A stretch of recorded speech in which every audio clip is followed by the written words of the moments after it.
Mak. Mak Paran Fikri, ya Allah, mulai mau melong. Biasa. Hei, sira ora gede, aja pati melong-melong di ruang tangga. Keringet adun, Mak.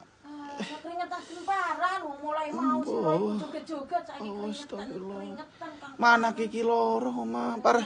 Mak iki kena teh anget, Mak. Ambil paracetamol. Nah, sing penting, mangkane duwarak mae, aja kecek wis gedhi, wis gaplok.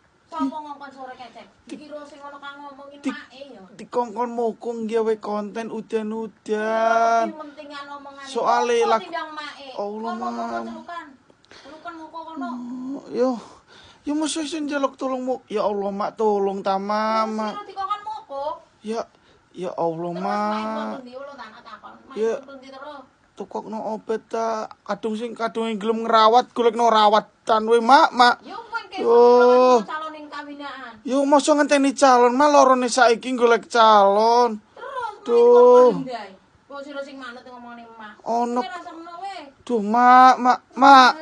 Atau temenan, Mak, anake yang acting iki, Mak, tolong. Mbok acting bos sing Duh, Gusti, Mak. Mak, yang gelem ngrawat anake lor. Duh.